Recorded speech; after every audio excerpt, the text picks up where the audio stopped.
Bueno, muy buenas tardes, noches. ¿Cómo les va? ¿Qué tal? Voy a esperar unos segunditos para que se comiencen a conectar.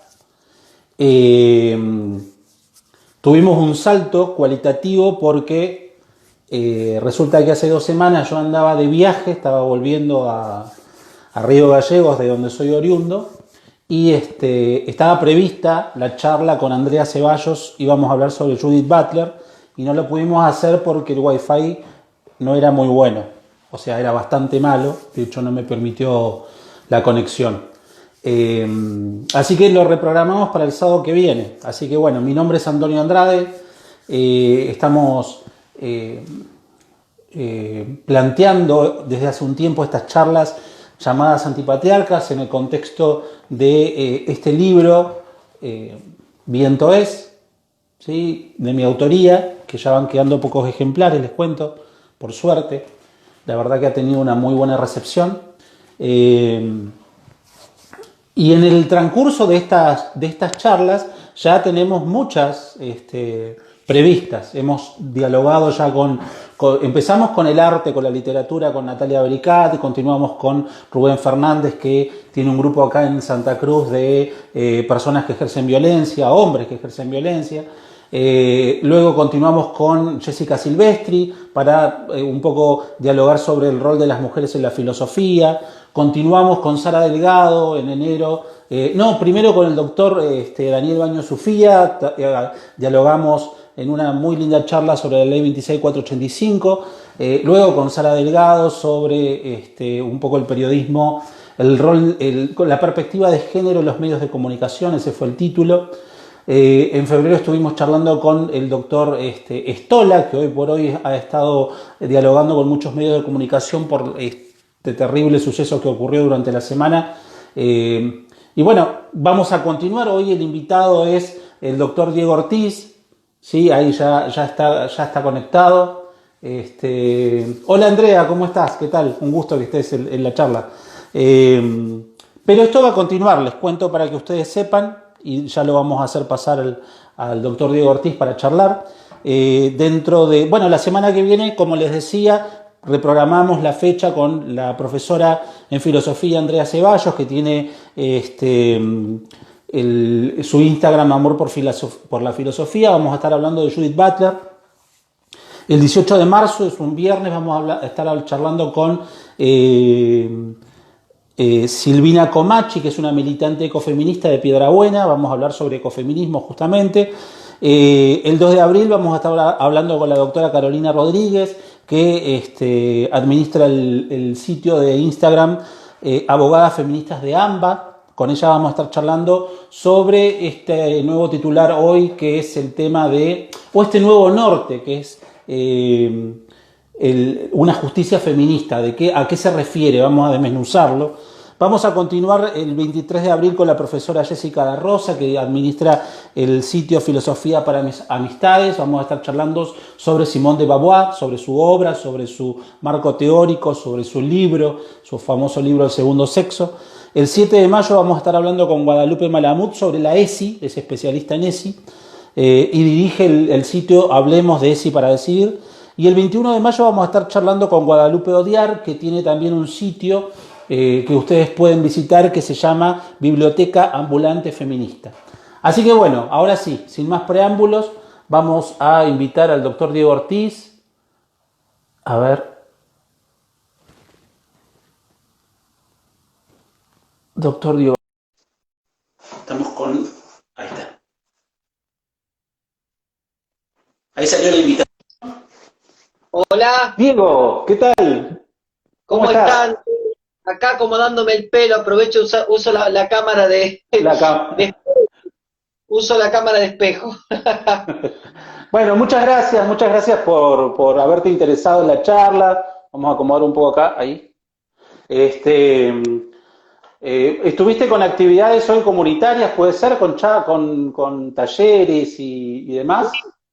Hoy arrancamos con los talleres de acompañantes, es un proyecto que coordino desde el 2019, es un proyecto comunitario barrial que trata de implementar la figura del acompañante en el procedimiento de violencia. O sea que Ah, hoy arrancamos con los talleres hoy. qué buena figura, ¿eh? Una figura muy poco conocida y muy poco utilizada en realidad. Comparto, es una figura que necesita hacerla cada vez más operativa. Por supuesto que la norma por sí es operativa, pero la figura del acompañante en procedimiento de violencia es una figura por ahí muy, a veces uno piensa que es teórica, pero tiene una importancia práctica más en la Sí, temática. sí, tal cual, tal cual. Bueno, Diego, como para comenzar, la propuesta era charlar un poco sobre violencia económica, ¿no? Estaba mostrando tu reciente libro, que en realidad es un primer tomo de una seguidilla que ya estás pensando, que ya se... Ah, ahí estamos. Casualmente lo tengo, mira, es como la tele, ¿viste? Casualmente Sí, lo sí, tengo. sí, está muy No, bien. no, este es el tomo uno, así que se viene Claro. probablemente el año el tomo 2, así que estamos trabajando a full. Imagínate que yo vengo acá a mi casa, a mi barrio y desaparezco, me voy a escribir, a veces estoy toda la noche escribiendo. Y estamos preparando el tomo 2, así que estamos muy contentos. Digo que estamos muy contentos porque el editor la verdad que da mucho espacio para que podamos publicar algo lindo, así que la editorial de Ediciones Jurídicas es un lindo, para mí es un lindo espacio para poder publicar. Mira vos. Mi primera pregunta, Diego, era ¿por qué te inclinaste o qué te llevó a escribir sobre violencia económica? Viste que en general hay muchos tipos y modalidades de violencia que aún son campo verde, tanto en la interpretación doctrinal como jurisprudencial. ¿Qué te llevó a este tipo de modalidad? En realidad yo vengo escribiendo desde el 2012, hace 10 años que escribo la temática y cuando salió, se sancionó la 26485, yo sí leyendo la tipología de violencia, leo violencia económica, el cigarrillo me está matando, no, mentira, no fumo. Leo violencia económica y leo el concepto y me llama la atención, porque digo yo, ¿cómo podemos hacer práctico esto, no? Cuando Mm. yo arranqué a investigar el tema, había, bueno, vos lo sabés, habría por ahí jurisprudencia muy incipiente que mencionaba Sí, el sí, tipo sí. de... O sea que había alguna que otra jurisprudencia, pero no había una jurisprudencia cuantiosa para poder, qué sé yo, unificar un criterio doctrinario, para poder sacar un insumo dentro de la fuente de derecho jurisprudencial. O sea que cuando yo empecé a investigar, iban pasando los años, este libro salió en el 2020, en el 2021. Yo, sinceramente, con fuerza empecé a escribir en fines del 2019. O sea que yo ya venía armando una estructura de violencia económica. Vos, bueno, pudiste leerlo, tuviste la posibilidad de leer el libro. Si te das cuenta, Sí, el libro tiene muchísimo material, es como si fuera un manual, ¿viste? Es como que es mucho material sí, sí. para el colega y la colega que lo lea y que diga, ah, no hay nada de violencia económica. Vea que hay un montón de jurisprudencia en el tema que va creciendo. Sí, y vos, uno de los primeros, te he escuchado las charlas, una de las primeras cuestiones que recalcás es que la violencia económica es como que ha nacido muy tímidamente quizás en la última década, ¿no? Porque antes de eso a la violencia económica no, ni se la nombraba, sino se hablaba ampliamente de violencia familiar, por decirte, que estaba incluido de todo un poco, ¿no? Entre ellos, no sé, la destrucción de bienes de propiedad de una víctima de la cual era su instrumento de trabajo, por decirlo de alguna manera. Vos das un ejemplo que inclusive que te tocó encarar como abogado, ¿puede ser? Sí, en realidad el ejemplo está acompañado de jurisprudencia. Eh, la violencia económica digo que aparece tímidamente, aparece de manera progresiva, porque de hecho las leyes de violencia familiar, dentro de los tipos de violencia, no mencionan a la violencia económica. Recién con la 26485 se habla de violencia Ajá. económica recogiendo solamente algún que otro término de las convenciones CEDAW y Belén do Pará. O sea que las convenciones internacionales, de la cual Argentina es Estado parte, hablan de la temática, hablan de la integridad económica y patrimonial, del perjuicio de la propiedad del artículo 16 de la CEDAW, las recomendaciones generales de la CEDAW hablan de la temática de violencia económica, la número 19, la 21, hablan de este Sí, sí. tema, pero lo hablan de una manera por ahí muy, a mi entender, obviamente desde el punto de vista respetuoso del marco que tenemos, lo hablan de una manera muy, muy, insisto, muy light, muy como que falta algo para llegar. Sí, El concepto de la 26485 irrumpe en el escenario normativo, coloca los tipos de violencia en el mismo plano que las otras. Fíjate vos cuando uno lee la violencia económica, está al lado de la violencia psicológica y cerca de sí, la violencia física y muy cerca de la violencia sexual. O sea que sí, la violencia económica es un tipo de violencia. Obviamente uno va a decir, bueno, ahora este Diego quiere sacar plata de las piedras y ahora escribe violencia económica para que la gente compre el libro. Pero en este tomo, vos fíjate que hay un tema muy interesante, que es la negación de alimentos como violencia económica. Hay un capítulo entero dedicado a explicar esto, sí, cómo el sí, cuidado tal cual. personal incide, cómo el cuidado personal incide en los recursos de la mujer, ¿no? O sea que es interesante también ese planteo que hago, porque este tomo es un tomo para nada económico, es un tono de carácter alimentario, que es un tomo de derechos humanos. Entonces, es algo que la gente se imagina cuando habla de violencia económica, se imagina, no sé, Fortabat, Rockefeller, y estamos hablando de familias en las cuales se le han limitado recursos. La vivienda, el límite del recurso de la vivienda es violencia económica. Hay un capítulo al final que se habla de daños y perjuicios derivados de violencia Sí, económica, en donde aclaro que los daños y perjuicios derivados del incumplimiento alimentario también es un ejemplo de daños y perjuicios derivados de la violencia económica. O sea que lo que trato de hacer humildemente con el libro es demostrar que la temática excede una cuestión patrimonial, una cuestión pecuniaria, e incide también en la garantía de los derechos alimentarios de un menor de edad o incluso de una mujer que se encuentra en una situación de vulnerabilidad e incluso económica. O sea que a eso apunté, ¿sí? Por eso mi inquietud. Cuando uno empieza a estudiar este tema, yo no dejo de estudiar violencia económica, aparece algo, enseguida lo voy tomando, ajá. y voy tomando la jurisprudencia cuando habla de violencia económica y siempre me planteo esto, a ver qué criterios han tomado para conceptualizar el tipo, qué han considerado para poder hablar de violencia económica, cuáles son los argumentos del caso para decir esto es violencia económica, y me llevo un montón de sorpresas, porque bueno, la jurisprudencia va cambiando. Sí, inclusive vos también un poco lo desarrollás en el libro y en tus charlas, es como que quizás haya tenido recepción en esto de decir, bueno, efectivamente, el no pasar alimentos, el no responsabilizarse de los alimentos, evidentemente genera una violencia económica justo da la casualidad que son el 90-95% que reclaman alimentos son mujeres, ¿no? En los estrados del derecho de familia. Entonces, justamente se da ese encuadre en esa situación. Pero vos decís, de a poquito se está abriendo. Vos decís, se está abriendo en diferentes situaciones, en daños y perjuicios, en cuestiones que tienen que ver con situaciones patrimoniales de esposos o inclusive en uniones de hecho.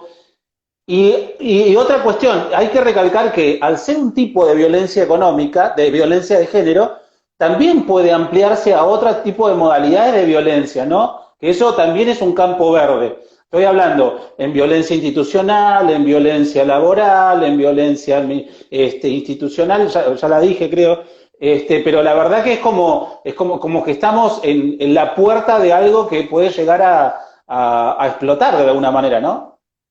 Comparto absolutamente, la violencia económica no se circunscribe solamente a lo familiar, tiene una cara mucho más amplia, uno puede hacer un análisis macroeconómico del tipo de la violencia, ¿no? Estamos hablando de una violencia institucional de tipo económica, da mucho por hablar, ¿no? Deja mucho que por pensar. Pero en este caso, bueno, yo me dediqué mucho a violencia económica en el ámbito familiar porque como bueno, uno se dedica hace tanto tiempo al tema de la violencia familiar, yo sentí, esto es una Claro, sensación mía, sentí como que le faltaba una pata de análisis. Es como cuando uno arma algo, bueno, escribí el primer libro de cuestiones prácticas en violencia, después escribí sí, medidas cautelares, después escribí Daños en Violencia, después saqué un libro de procedimiento de violencia y después saqué un libro de actualidad en medidas. Yo necesitaba, parezco la por, viste que se necesito, bueno, yo Sí, sí. necesitaba explorar este tipo de violencia. Ahora mi inquietud está también en la violencia simbólica, pero la violencia económica tiene mucho de violencia simbólica, tiene mucho de patrón sociocultural aplicado en una idea de lo que se entiende progenitora o alimentante, Sí, tal cual. que hacer obligaciones alimentarias. Hay una cuestión puramente simbólica. O sea Sí. que cuando uno tiene una inquietud, bueno, te pasa a vos por ahí cuando escribiste, uno tiene esa inquietud y la necesita exponer en un libro, en un escrito o en lo que sea, y bueno, obviamente si la gente le interesa, es bienvenido, bienvenido, bienvenida sea, o sea que me gusta eso, pero yo también cuando empecé a escribir violencia económica tenía mi resistencia, diciendo, bueno, uno viene escribiendo de medidas y se te ocurre de unos años a otro escribir sobre violencia económica. No, me interesa escribir sobre violencia económica porque es un tipo de violencia poco explorado y este libro trata de asentar un poco el tema. Pero estoy muy feliz, la verdad, de poder hablar sobre estos temas. Pero yo, ¿sabés que me llamó mucho la atención un fallo que excede la cuestión de lo familiar, que es un fallo contencioso administrativo, no sé si lo recordás, del año 2018, en la que una mujer inicia un amparo contra Ciudad de Buenos Aires, que tiene un basamento de, no sé si nos querés contar un poco como para, porque eso tiene un matiz, o sea, tiene un basamento familiar, por supuesto, un basamento de violencia de género en el ámbito familiar, pero desemboca en la falta de estructuras institucionales para que una mujer pueda salir de ese embrollo en el que está, ¿no? Hiciste un buen análisis y resumen. Acá hay un caso claro de vulnerabilidad en razón del género, en razón de la niñez, en razón de la Sí, salud de las sí, personas que se encuentran sin viviendas, siempre tomando esa limitación de la vivienda como un ejemplo de violencia económica. Acá hay una disminución de recursos. Claramente el contencioso administrativo toma eso y decide tomar una medida contra la violencia económica otorgando un dinero, una vivienda o una habitación. Ese fallo cuando lo puse también entré en crisis porque dije, estás mm, hablando del ámbito familiar, pero como vos decís muy bien, había un contexto atravesado de violencia familiar, un trasfondo bastante importante que no podía yo sobrepasar, yo no podía no agregar este fallo. Por eso el libro tiene muchísimos fallos para que la gente vea de que el material se está trabajando, que se está trabajando en el tipo de violencia. Pero comentaste un fallo bastante bisagra para mí, porque era un fallo en la cual el contencioso administrativo, desde su materia y desde su jurisdicción, decide tomar una medida también valorando el contexto en el cual la misma se solicita, ¿no? sí, sí. Sí, a mí me sorprendió mucho ese fallo porque en general, viste que las políticas públicas aún no pueden, cuando hablo de políticas públicas hablo de los tres poderes, ¿no? En general, no se puede aún de alguna forma solucionar aquella situación de vulnerabilidad de una mujer que por los roles de género o por el sexismo ha ejercido el cuidado de los hijos, el cuidado del hogar, depende económicamente con exclusividad de un hombre y tiene que a su vez tomar la decisión de denunciarlo con todo lo que ello implica para su vida económica, ¿no? Para su vida del día a día. Entonces, hay un montón de situaciones que los operadores institucionales los vemos cotidianamente en donde la mujer decide retornar con el violento porque no tiene otra opción de vida, no tiene. Y eso tiene que ser visto incluso independientemente de la competencia en la materia. Tiene que ser visto en el ámbito penal, en el ámbito del civil, en el ámbito de la familia. Por eso la violencia económica puede ser detectada en procesos civiles como penales. Puede ser Claro. detectada en procesos familiares. No podemos nosotros decir, ah, bueno, la violencia económica, Diego explicó que se da solamente en el proceso de familia. No, la violencia económica es un tipo de violencia que se da en varios procesos, incluso en el derecho societario. Se da la violencia incluso en el derecho penal, ¿no? con un trasfondo familiar. Y este fallo también habla de eso, ¿no? De la suma de vulnerabilidades que lleva a tomar una resolución urgente. Prima la urgencia por encima de cualquier otro interés. Entonces, sobre eso se resuelve, ¿no? Hablamos de una vulneración de un derecho personalísimo como el de la salud, la alimentación, hablamos del derecho a la vivienda, a obtener una vivienda adecuada. O sea que es un fallo muy interesante, y también hay fallos que marcan mucho que el cuidado personal del artículo 660 tiene un valor patrimonial, y en caso de que dicho cuidado no sea tomado en cuenta por el otro progenitor, claramente se estaría vulnerando la integridad económica o patrimonial del progenitor al cual se le ha vulnerado y se le ha obligado a asumir exclusivamente el cuidado personal. O sea que hay fallos de eso también, porque decir, bueno, los dos tenemos el cuidado personal, pero el ejercicio lo tengo yo soy el que está viviendo, yo soy la madre que está viviendo con estos dos hijos. Explota la pandemia, viene todo lo demás, y claramente hay que repartir y distribuir de manera más adecuada y correcta las obligaciones alimentarias derivadas de la responsabilidad parental en forma conjunta. O sea que ahí es también sobre eso hay que hablar mucho, del valor patrimonial de ese cuidado, del cuidado personal, ¿no?, que uno tiene. Porque si no, se viene el criterio de decir, vamos mitad y mitad, vos sos el padre y yo soy la madre. Sí, pero vive con la madre, asume otras obligaciones de cuidado en el ejercicio propio del cuidado personal, y esto se habla poco, o lo que se habla está muy sesgado, o se habla en base a un caso, van a decir, sí, pero Graciela, la vecina al lado. Entonces, falta hablar de esto relacionándolo con la temática, con el tipo de violencia. Entonces, el fallo también, el libro trata mucho de eso, ¿no? Hemos vendido tanto el libro que directamente salimos a la calle los dos y vamos a vender libros en un bolso y listo. Directamente.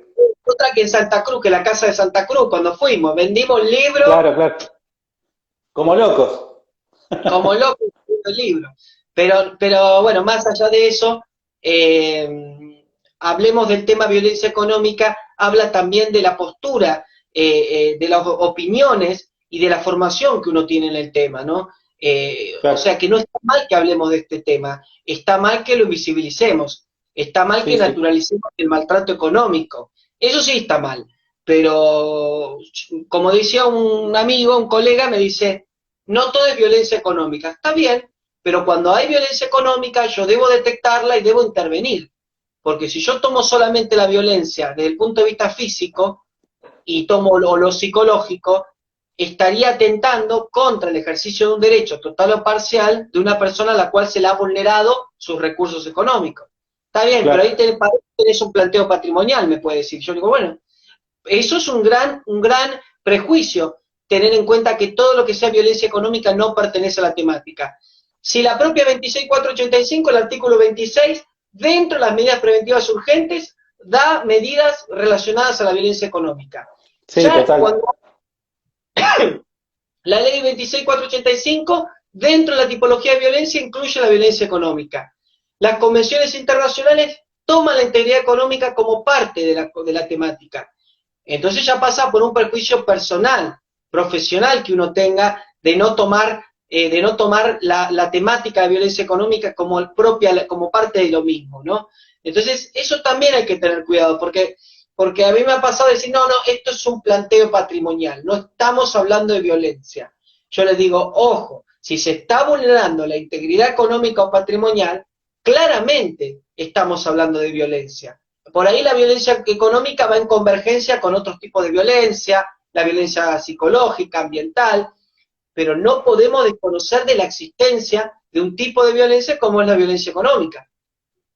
Sí, eso, hay dos cuestiones ahí que no quiero dejar pasar. Una fue un comentario recién de Valeria, que es una psicóloga que trabaja acá en la asesoría letrada para víctimas en Río Gallegos, que es algo que yo vengo ensayando en mi cabeza, digamos, de alguna forma, desmenuzando. El otro día lo charlamos con Estola, que tiene que ver el trasfondo de la mala intención de quien, a su vez que no plantea que no cumple con los alimentos, que ejerce violencia económica, pero además lo hace con la intención de dañar a la mujer, ¿no? Estaríamos hablando además de un plus de violencia vicaria, y yo en ese contexto traigo alusión a este fallo de Viedma que vos siempre señalás, en donde se dispone del 50%, que en general, inclusive en tus charlas, hay quienes te dicen como que es muy exagerado, o ya viene la reacción, viste, en favor del hombre, del pobre hombre que está siendo perseguido por la justicia y que a las mujeres siempre le dan la razón, viste, ese tipo de cosas que a mí también me pasan. Pero bueno, ¿qué opinas vos de eso, del tema de la violencia vicaria en este contexto? En realidad, dentro de la tipología de violencia, conceptualmente se va a hablar de otros tipos de violencia, y para mí esa violencia vicaria claramente es algo similar a la violencia económica. Lo que yo entiendo siempre que cuando hablo de violencia económica, en este caso no está destinada a la que se ejerce exclusivamente contra la mujer, sino también contra los menores de edad, Sí, contra los hijas. Por eso yo lo tomo como un sinónimo, por eso yo lo tomo ahí como una similitud, de decir, está en mí analizar el tipo de violencia desde el punto de vista doble, desde, desde el punto de vista de la progenitora como desde el punto de vista de esos niños a los cuales se le ha vulnerado claro. sus derechos. Insisto, el problema está en nosotros pensar, no, se negó el derecho alimentario, entonces los niños no se van a quedar sin alimentos. No solo eso, sino que es una contrapartida. La progenitora asume exclusivamente la obligación alimentaria derivada de la responsabilidad parental. O sea que tomemos las dos pliegues de la puerta, no tomemos solamente una sola cara, hagamos un análisis bien complejo del tema. Vos nombraste un fallo Claro. que es de Río Negro Viedma, cuando sale esa resolución que el 50% del sueldo del denunciado va a ser dado en concepto de cuota alimentaria, yo me pongo a pensar, no con el prejuicio de lo que resolvió la jueza Dumpé, creo, sino empiezo a pensar qué fue lo que llevó a la jueza a resolver de esta manera. Y cuando me pongo a pensar, la jueza, entre otros puntos, toma la conducta procesal del demandado en la prestación alimentaria para tomar esa conducta procesal como un claro ejemplo de violencia económica. No solo se toma lo que ha pasado en casa, sino cómo se ha portado en el proceso. Y eso Claro. también es un cambio de pensamiento, es una ruptura de pensamiento. Empezar a pensar en eso, empezar a decir, la conducta procesal también es violencia económica. Por supuesto, hay un fallo del doctor Benatti, de Chipolletti y Río Negro, en la cual el señor presentó como prueba recibos de haberes apócrifos, falsos, que tenían un Claro. menor monto. Claramente esto Sí, es sí, violencia económica, esa conducta sí, sí. procesal de presentar un recibo que no condice con la realidad, que no condice con la verdad, esto claramente, esa conducta procesal vulnera el derecho alimentario de ese niño, niña o adolescente. O sea que este fallo del doctor Benatti, que es un fallo de Chipolletti, Río Negro, del lugar de las manzanas, o sea que es interesante también el análisis que se hace de la conducta procesal.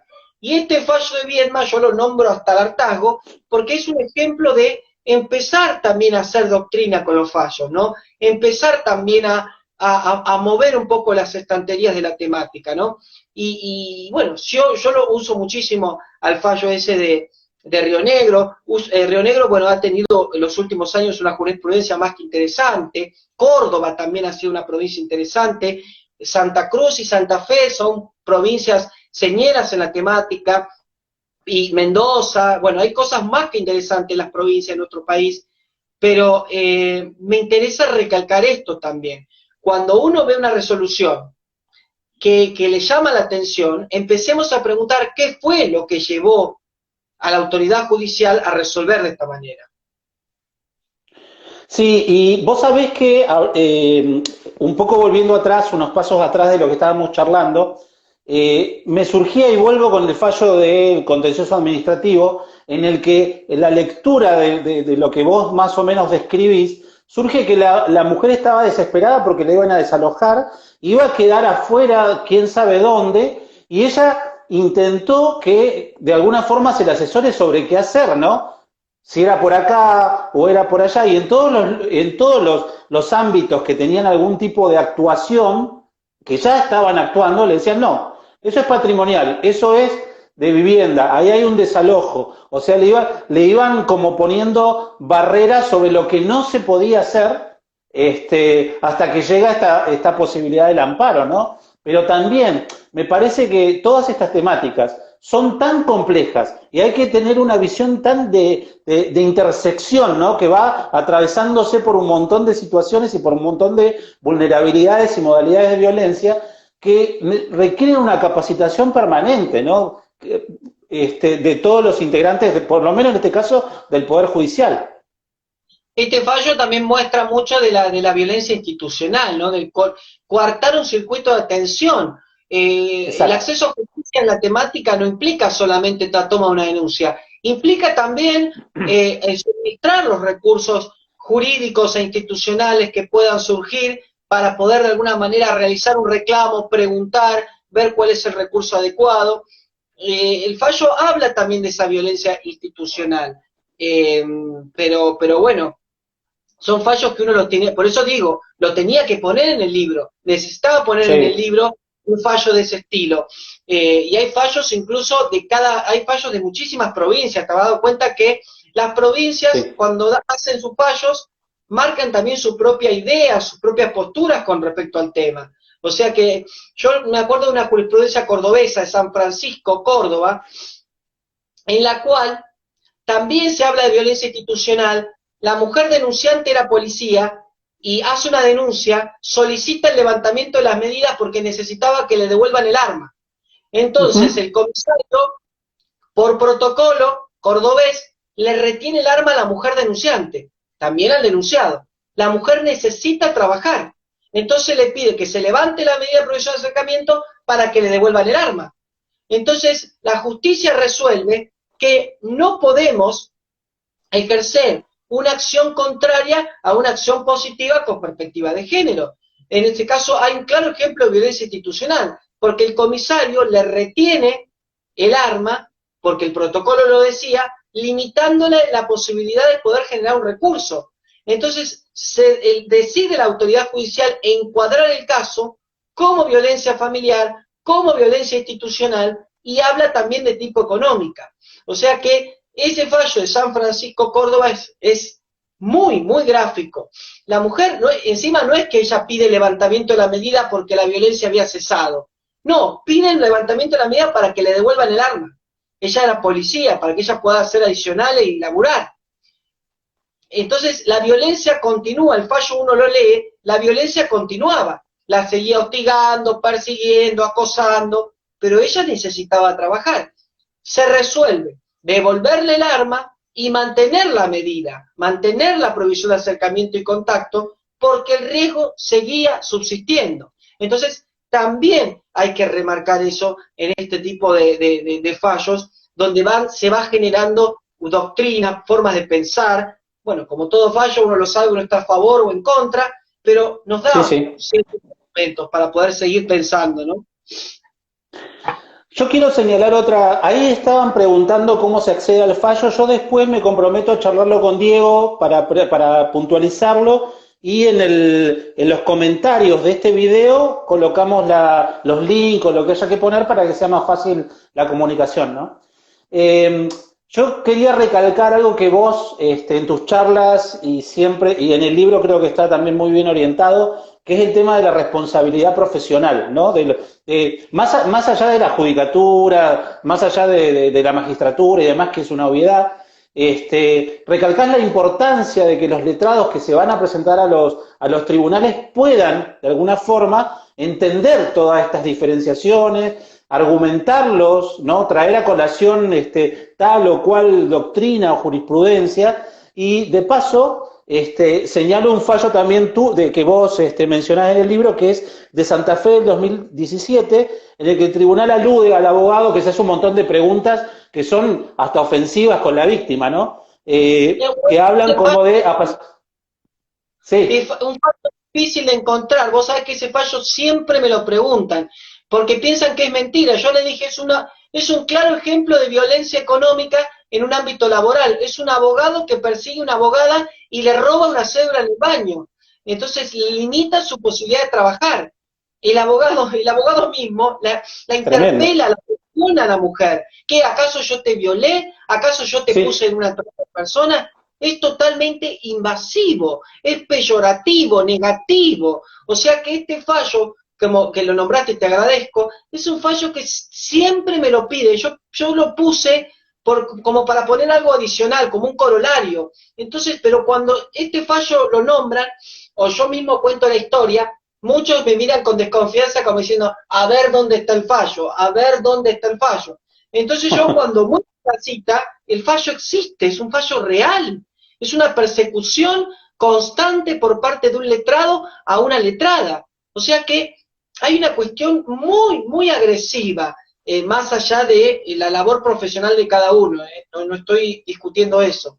Un beso grande ahí a la doctora Fabiola Pacini, que siempre me da espacio. Hay un amigo mío de toda la vida, Emiliano Escudero, es el amigo, mi hermano del alma, ahí que me está escuchando también, y ahí hay mucha gente también, les mando un beso.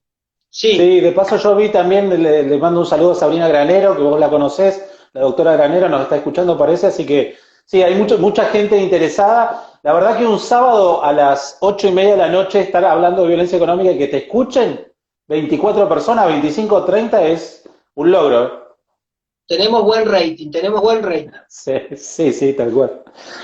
Bueno, sí, vos sabés que me recordaba cuando vos trajiste a alusión ese fallo que hace un año, creo que fue el año pasado o el anterior, de un fallo también de Córdoba que mandaron, bueno, se hizo bastante público, ¿no? Que hicieron, le obligaron a un letrado a capacitarse en cuestiones de género por también por la violencia con la que se dirige a la víctima, por términos innecesarios, indecorosos, exagerados, en este caso se habla de apasionamiento profesional, pero la verdad que importante, ¿no? Esto para la gente, para el ciudadano, para el justiciable, estar con un asesoramiento acorde a las realidades actuales, ¿no?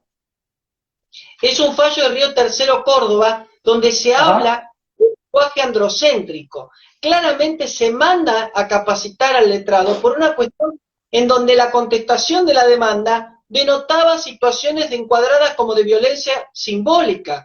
O sea que si uno contesta una demanda insultando, agrediendo, con una connotación negativa, no te doy plata porque sale con las amigas, que eso fue lo que se planteó entre otras cosas, claramente hay una cuestión de violencia simbólica, que ese fallo también lo rescato mucho porque hablar de violencia simbólica en un fallo y mostrar que la violencia simbólica es otro tipo de violencia en convergencia con la económica, es algo que vale la pena refrescar, debatir y traerlo siempre a colación. O sea que bueno, ha estudiado, colega, ha estudiado cantidad de fallos del libro, así que me ha hecho pensar, Sí, de sí. a mí me encanta, yo imagínate, yo prefiero ir a leer fallos que ir al cine, mira, prefiero, mira, es una diversión Eso de es sábado a la noche muchísimo. con mi mamá leyendo, comiendo algo y ahí estoy, sí, una vida hermosa, imagínate, todo el día leyendo, pero bueno, pero es verdad, usted me hace pensar en los fallos tan interesantes, insisto con Córdoba. Córdoba es una provincia que a mi entender, con todo el respeto de todo el trabajo que ha hecho la gente de bueno, Santa Cruz, de todas otras provincias, un beso grande a Sabri Granero de nuevo también, Lili Paolo, toda la gente que está escuchando, el doctor Carretero también, que es un genio, Juan Carlos, un abrazo grande. Es una provincia que ha modificado y ha planteado un montón de criterios doctrinarios protectores de la integridad psicofísica, económica, sexual y patrimonial de la mujer. Córdoba, presten atención que Córdoba ha hecho un montón de esto. Belville, San Francisco, Jesús María. Córdoba Sí. ha traído un montón de jurisprudencia, que yo siempre, la verdad que cuando voy a Córdoba lo remarco, como ha pasado con Santa Fe en la temática también. Santa Fe ha sido muy gloriosa en esta temática y cada tanto largan diferentes Villa Constitución, Rosario, Granadero Baigorria, hay un montón de material. Y Chubut, Río Negro, Santa Cruz también ha hecho punta en estos temas. ¿Por qué menciono las provincias? Los fallos que salen de las provincias hablan por ellas, habla de una cultura, habla de un trabajo, habla de una cultura de organización, como habla las 100 reglas de Brasilia. O sea que Claro. prestemos atención a nuestros fallos en nuestro país. Salió un fallo hace poco de Mocoretá, de Corriente. El juez Podestá obliga al que el señor devuelva ese bien inmueble que le había prestado la mujer en un contexto de violencia. Está diciendo, señor, devuelva el inmueble inmediatamente a la mujer. Acá hay un contexto de violencia familiar que no podemos soslayar. Devuélvalo. Lo digo así a los gritos pelados porque fue así lo que dijo. Entonces, Ajá. es un fallo que salió hace días. O sea que no me pidan que lo busque, ¿viste? Porque es un fallo que no lo encuentra ni el loro. O sea que es un fallo de Mocoretá Corrientes que salió a minutos un poco más. Porque se está hablando de violencia económica y Corrientes es otra de las provincias que también está empezando a hablar de violencia económica con muchísimo ahínco. Así que, pero bueno, es un tema apasionante, ¿no?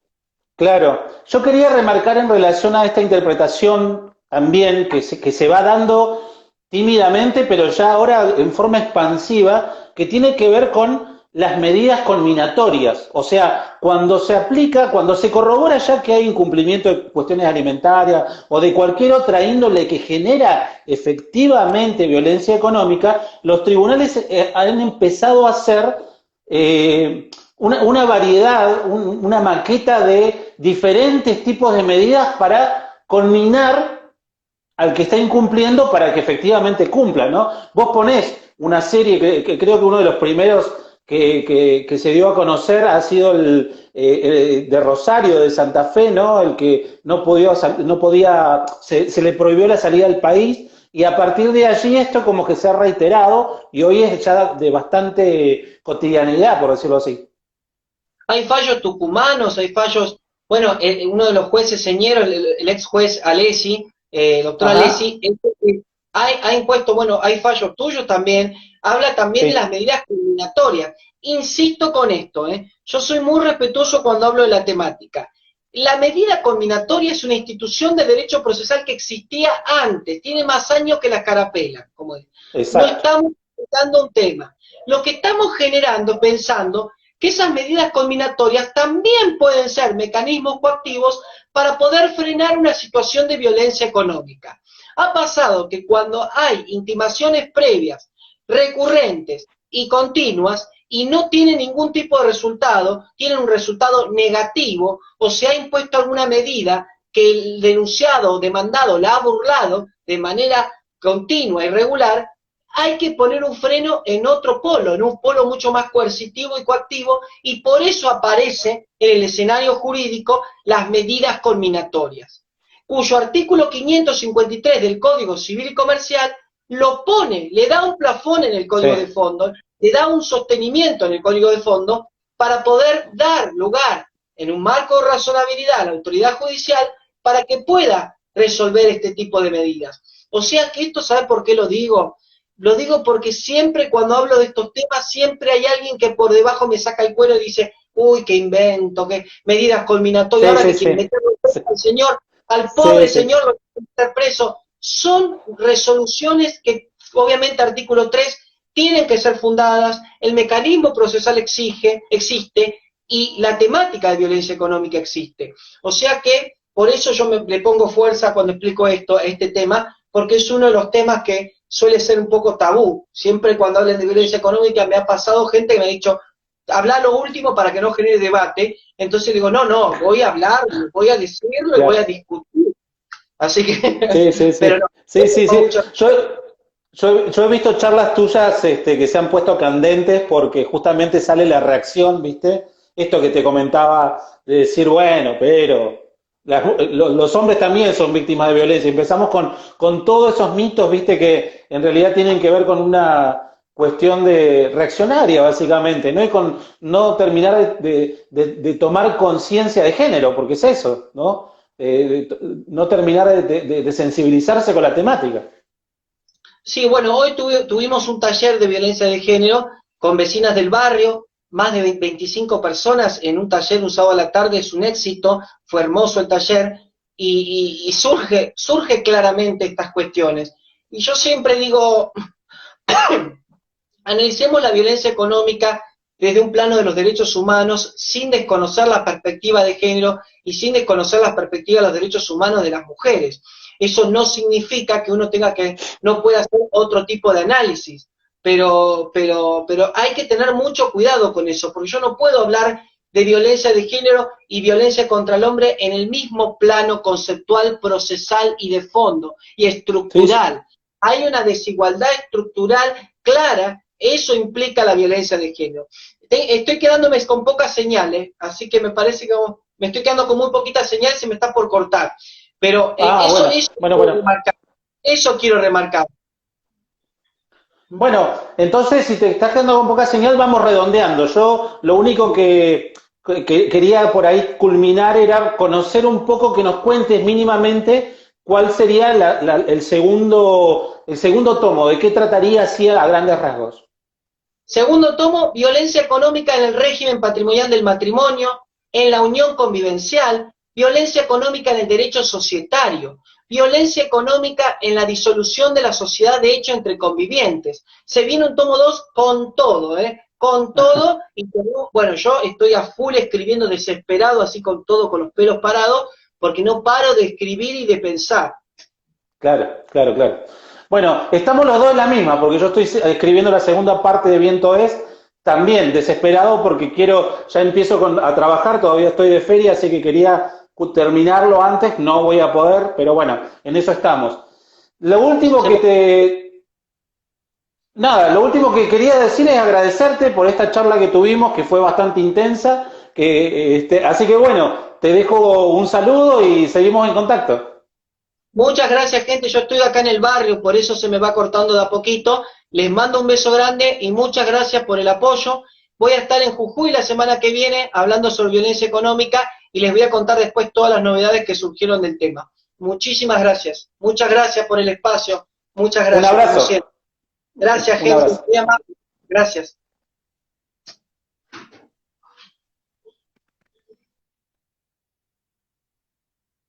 Bueno, con eso vamos finalizando. A quienes estén interesados en adquirir el libro de Diego, se llama Violencia Económica, es de Ediciones Jurídicas, seguramente pueden buscarlo en internet y adquirirlo. A quienes pidieron los fallos, después lo vamos a buscar y los vamos a poner en el video. Recuerdo que este espacio también es realizado en el marco de mi libro, que es Viento Es, Ley Micaela, que un poco trata de esto, más de divulgación, no es tan jurídico. Y bueno, les cuento que el sábado que viene a las 20 horas vamos a estar charlando con Andrea Ceballos, que es una profesora de Neuquén, profesora de filosofía, que tiene el espacio Amor por la Filosofía acá en Instagram, y vamos a hablar de Judith Butler, nada más y nada menos, de la psicóloga, de la filósofa, perdón, de su pensamiento, de la performatividad de género, de sus libros, de cuerpos que importan, etc. Así que bueno, les dejo un agradecimiento muy grande a los que se conectaron, un sábado a las 20 horas, un día de este mes de marzo, así que bueno, buenas noches y nos vemos el sábado que viene a quienes quieran continuar con la presencia de estas charlas. Hasta la próxima.